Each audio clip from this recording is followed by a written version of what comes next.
Chapter 12. The Bird and the Bruise.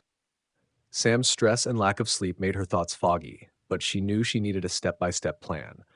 Based on what she had learned, her first priority was to ensure that Jenna wasn't being abused. She needed to eliminate people around Jenna one by one and observe how it affected her. Sam couldn't imagine Ben being abusive, but she had read enough to know that a significant portion of abusers are people closest to the child, simply because of trust and access. Sam also knew all too well that one can be abused without leaving a single bruise. Lucille, Jenna's almost lifelong babysitter, agreed to stay with Jenna every second she was at home. Jenna's room had already been set up to include a joint nanny room, which had previously been an oversized toy closet. Being tinkerers, this wasn't too much trouble for Sam and Ben. Lucille, a 22-year-old mythology student, had been looking after Jenna since she was 10 months old. They had practically grown up together and, just like sisters, had their games and their fights. 2 weeks after the incident, Jenna was no longer. She was grounded. She was clearly convinced that she would face very serious consequences if she ever tried to hurt or manipulate any of the students at school again.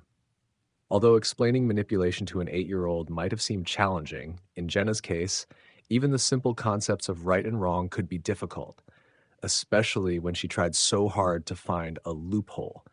For example, Jenna knew why she shouldn't push other kids, but she couldn't understand why she would be in trouble if she convinced someone else to do it. But what if it was an accident? Jenna asked. Well, you have to be careful not to cause an accident. But don't accidents just happen? Then it's not your fault, but you shouldn't do something and make it look like an accident. Sam immediately realized the mistake she'd made. For a split second, Jenna's eyes widened as if she had an epiphany, but Sam was having none of it. She leaned in close as if to tell Jenna a secret, then whispered, "Honey, we will know if you do it." Recently, Jenna hadn't caused any dramas at school, but her sleep deprivation was getting worse. She normally needed only 6 hours of sleep a night, which was shorter than average for a child, but she had been sleeping even less lately and in a very scattered pattern. Her tireless need to run around and make noise, increased irritability, and mood swings were driving Sam and Ben insane. Since Sam's surveillance plan was rejected, she decided to make unannounced visits at home. It was a random Wednesday afternoon when Sam left the office about an hour earlier than usual. At home, Sam tried to be as quiet as possible. The house was completely silent, but she could hear mumbles coming from the second floor. She took her shoes off and tiptoed up the stairs. The voices were coming from the bathroom. The sound of swishing and gentle splashing of water soon made Sam realize that someone was in the tub at this time of day. "I know it hurts, but you've learned your lesson now, right?" Lucille suggested. Sam could no longer wait behind the door and pushed it open. Inside, scattered on the floor, were bloody cotton balls and Jenna's discarded clothes. Amidst the scene, Lucille sat on the floor beside the tub, her jeans muddy at the knees. "What's happened?" Sam asked, her brow crinkled with confusion. Sam's eyes were drawn to the angry scratch marks streaking across Jenna's face and arms, visible where the waterline had receded.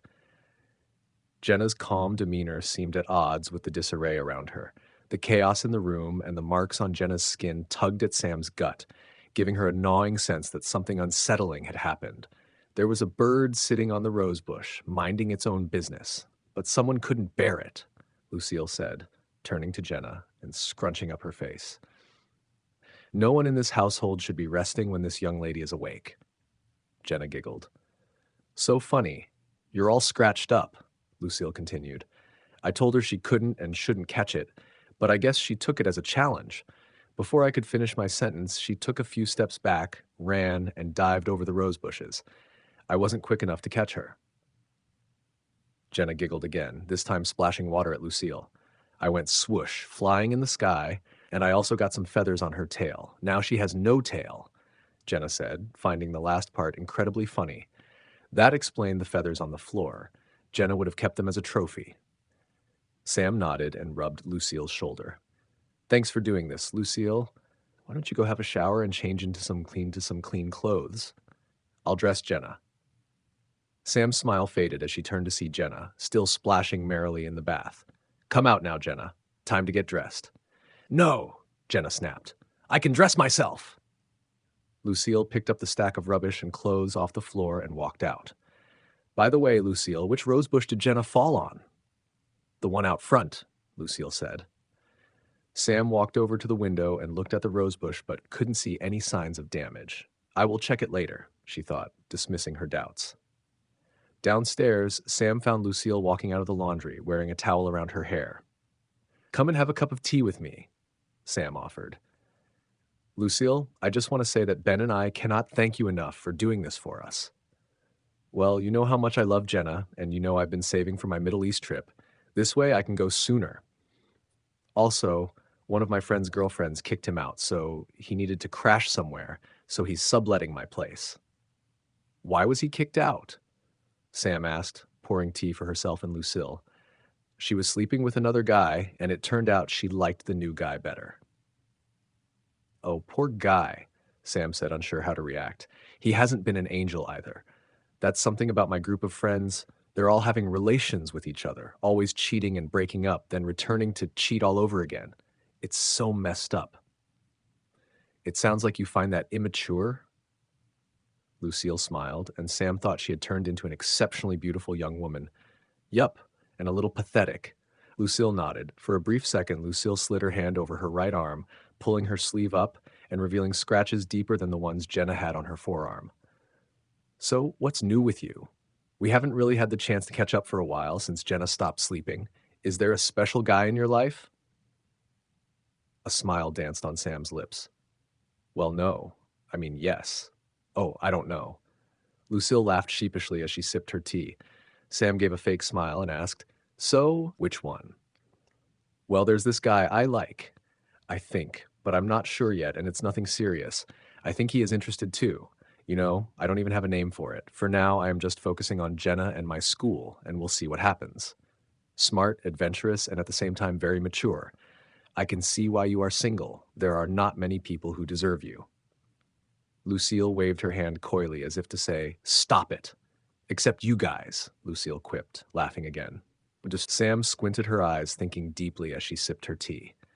When Lucille laughed, she would jerk her neck forward in a way that caused her soft blonde hair to flow across her shoulder like a beautiful golden waterfall. The front door creaked open, and Ben stepped inside, several hours ahead of his usual time. His eyes widened in surprise when he saw Lucille and Sam seated together, enjoying tea. "Hey, you're home early too?" he exclaimed. He was carrying a bottle of wine instead of his usual six-pack of beer.